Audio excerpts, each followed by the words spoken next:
Here's Larry Laughlin taking off basically in civilian life, it was a Cessna T-50 Bobcat, and then the military took it over, and I think they called it U-43, and it was nicknamed the Bamboo Bomber.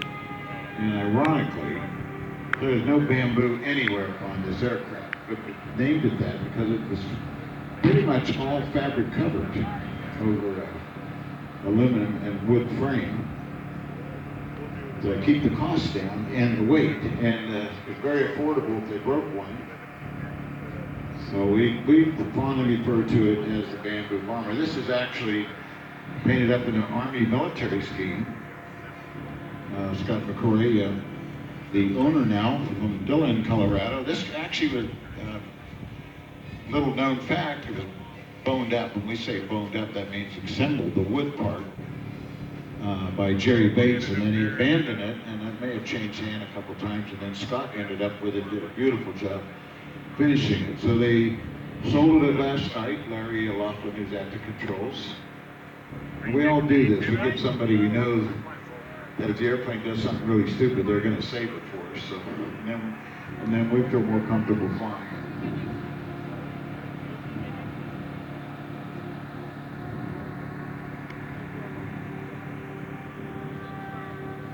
I think it was in the 2nd Army Group, and that's what that yellow band of marking simulate. And as you can see, of course, it wouldn't do that in real life. It could not do that. And but being a model, we kind of take some liberties here. It's electric powered, by the way, which makes it even better. You don't have the vibration and gas. I think this has like a 68-inch wingspan.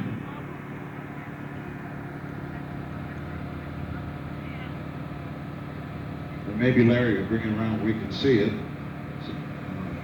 I think right now it's over downtown Denver.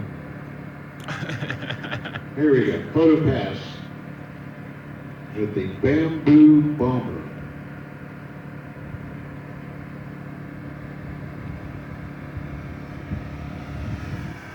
That is a pretty airplane. And you know, technically, it classifies as a Warbird.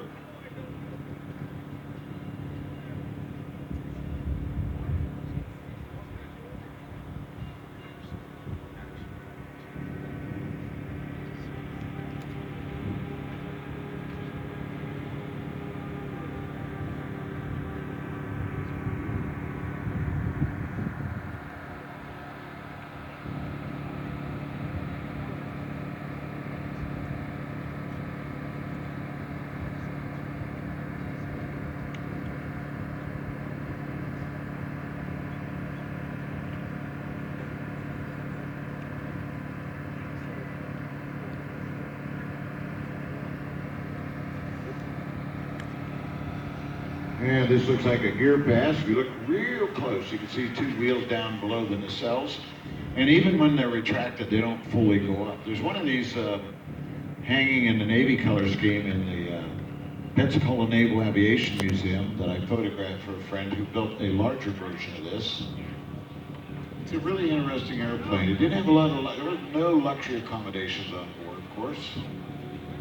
And for those of you that, I don't want to date myself, but remember the movie Sky King? He flew a Cessna 310, but this was the first aircraft. The T-50 Bobcat was the aircraft used in the movie.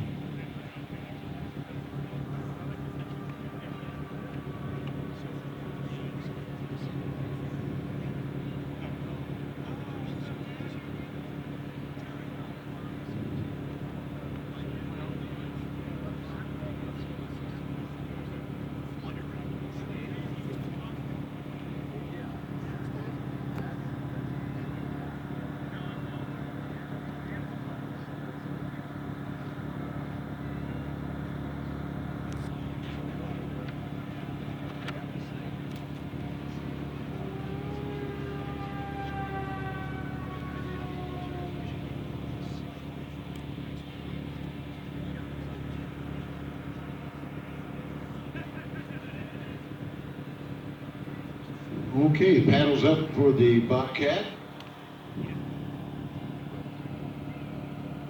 The military Bobcat.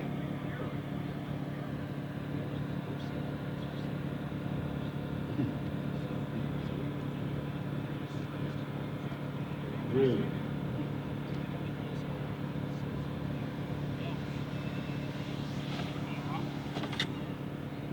Okay, Larry, we're only going to grade you on the first landing. But back home, I see Scott has a big relief on his face.